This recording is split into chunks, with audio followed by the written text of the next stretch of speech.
Supreme court ने हुकूमत को पंजाब में इलेक्शन के लिए 27 अप्रैल तक रकम जारी करने का हुक्म दे दिया है। अदालत नाहुकुम अदूली की सूरत में संगीन नताइज से भी खबरदार कर दिया है। ताहम सुप्रीम कोर्ट ने सियासी मुज़ाकरात को मुस्बत पेशरफ्त करार दिया है। सियासी जमातों के इत्तफाक़ राय की सूरत में गुंजाइश निकालने का इंदिया भी दे दिया। इंतख़ाबात एक रोज़ कराने की समात के तहरीरी हुक्मनामे में वाज़ेह किया गया कि मुफ़ाहमत की पेशरफ्त अदालती फ़ैसले की राह में रुकावट नहीं बनेगी।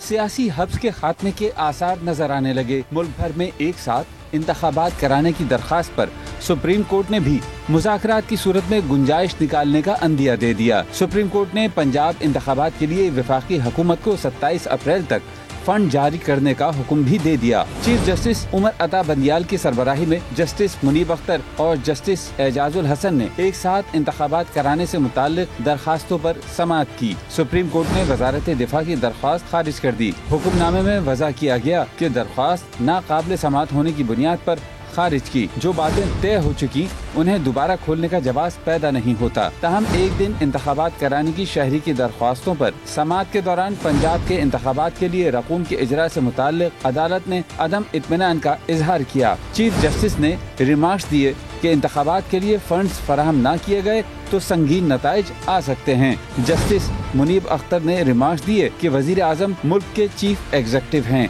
इंतखाबात के फंड्स की मंजूरी के लिए पार्लियामेंट को एतमाद में लेना था। पार्लियामेंट से फंड की मंजूरी न मिलने का मतलब ये भी है कि वजीर आजम और काबीना कौमी असम्बली की अक्सरियत का एतमाद खो चुके हैं। चीफ जस्टिस ने इस्तफसार किया कि ऐसा क्या मुनफरिद खतरा है जिसके बाइस इलेक्शन नहीं हो सकते। अस्करी हुक्काम की ब्रीफिंग से पता चला कि असल सूरत हाल क्या है। सुप्रीम कोर्ट फैसला दे चुकी, इसके बाद ब्रीफिंग दी गई। चीफ जस्टिस उमर अता बंदियाल ने वाज़ेह किया कि केस का फैसला आ चुका है, अब पीछे नहीं हट सकते। इस मौके पर अटॉर्नी जनरल ने अदालत को सियासी कायदीन की मुलाकातों और मुज़ाकरात पर आमादगी के इम्कान से आगाह किया, जिस पर चीफ जस्टिस ने रिमार्क्स दिए कि 14 मई करीब आ चुकी है। सियासी जमातें एक मौक़िफ़ पर आ जाएं तो अदालत गुंजाइश निकाल सकती है। अगर सियासी जमातें इंतखाबात की तारीख बदलना चाहती हैं तो अदालत उनके साथ है। दरख्वास्त गुजार के वकील की इस्तदा पर अदालत ने रिमार्क्स दिए। हुकूमत ने आज पहली बार मुस्बत बात की। सियासी इत्तेफाक राय हुआ तो 14 मई का फैसला